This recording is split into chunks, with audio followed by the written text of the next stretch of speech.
Bonjour et bienvenue dans le journal de l'emploi. Si je vous dis secteur qui recrute, vous allez me dire Internet, digital, oui, mais pas que. On peut par exemple citer la mécanique industrielle ou les machines spéciales, la construction de machines spéciales. Et vous allez le découvrir avec Fabrice Chevalère. Bonjour. Bonjour Monsieur Joannet. Vous êtes délégué général de l'AMIX. Alors Oui. l'AMIX, qui est le syndicat professionnel des entreprises françaises de la mécanique industrielle et des constructions spéciales. Oui.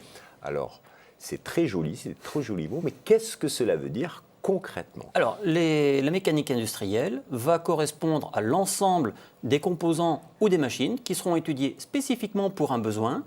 Donc, la construction spéciale, vous comprenez, sa logique vient tout à fait.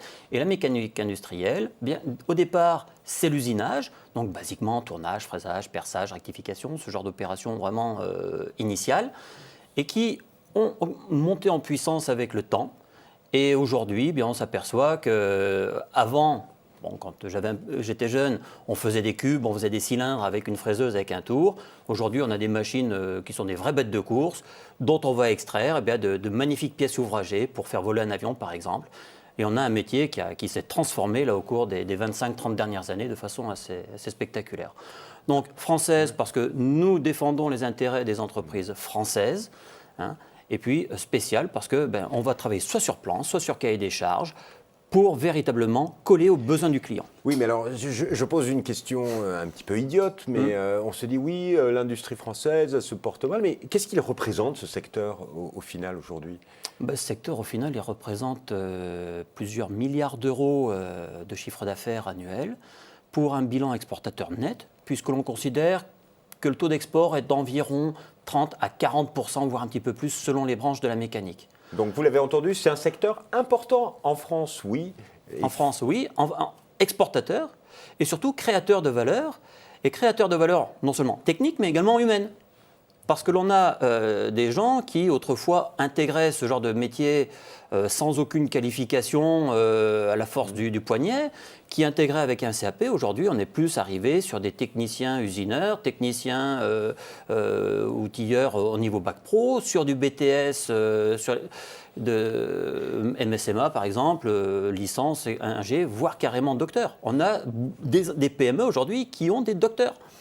Donc des métiers différents, des métiers à différents niveaux de diplôme, tout ça dans un grand nombre d'entreprises, parce qu'il faut le dire, c'est le secteur, c'est plus de 30 000 entreprises en France aujourd'hui. C'est largement plus de 30 000 entreprises, avec des vocations, avec surtout des tailles d'entreprises proches de la PME, voire de la TPE, mais aussi de plus en plus de TI. Donc des entreprises qui vont être en capacité de vous accueillir. Aujourd'hui, on a un immense nombre de postes à pourvoir, des entreprises qui vont vous accueillir. On estime à combien aujourd'hui les besoins du secteur ? Rien que sur notre secteur, plus de 200 000 postes à pourvoir. Vous l'avez bien entendu, 200 000 postes à pourvoir dans ce secteur de la mécanique industrielle et des constructions spéciales. Il y a aujourd'hui plus de 600 000 emplois sur le secteur, autour de 30 000 entreprises.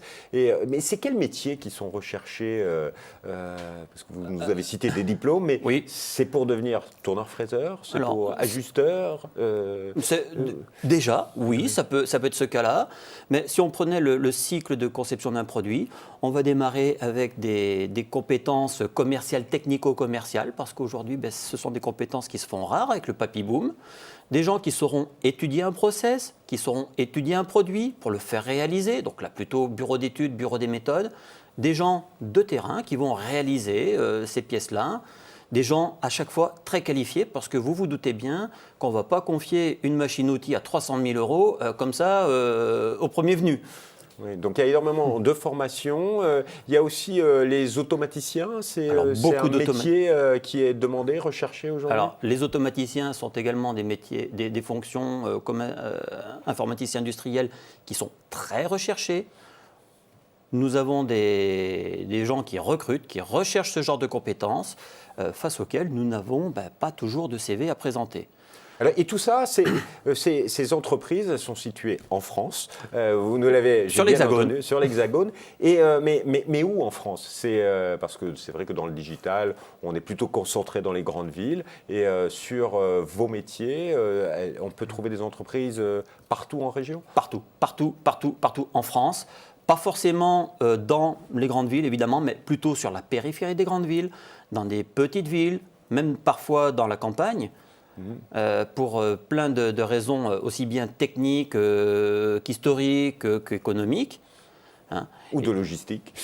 Et de logistique, oui, parce que j'ai été surpris l'autre jour en visitant le Paris Nord, le nord de Paris, hein, autour de Roissy, de voir la quantité d'entreprises qui étaient là. Parce que s'ils ont besoin de partir en mission, il y a le TGV, il y a l'avion, il y a l'autoroute A1, il y a l'autoroute A3, etc. Donc vous l'avez compris, énormément d'entreprises qui recrutent dans ce secteur. Au sein de votre syndicat, comment vous vous battez ou quel est le message à faire passer aux jeunes qui nous écoutent pour les orienter vers ce secteur? Donc il faut aller vers un diplôme Bac Pro, BTS, j'ai entendu, mais il y a aussi des ingénieurs qui sont recrutés. Mais pour les attirer vers ce secteur, qu'est-ce qu'il faut leur dire? J'aurais déjà un mot pour eux. Ce sont des métiers pérennes. Un deuxième qui est évolutif. C'est-à-dire que nous allons accueillir quelqu'un et nous allons faire tout ce qu'il faut pour le former, pour le faire évoluer en fonction des techniques, en fonction des besoins clients, en fonction des besoins de l'entreprise. Et j'ai aujourd'hui face à moi souvent des chefs d'entreprise qui ont un BTS. Donc cette possibilité d'évolution, elle existe. Et surtout, ce qui est intéressant, c'est que nous sommes sur des métiers, on va dire, qui sont non seulement pluriculturels, mais qui permettent à chacun de s'épanouir. De belles perspectives de carrière, vous l'avez compris, c'est dans le secteur de la mécanique industrielle et construction spéciale. Si vous voulez en savoir plus sur le secteur, vous pouvez aller sur le site www.amix.fr. Merci infiniment. Je vous en prie.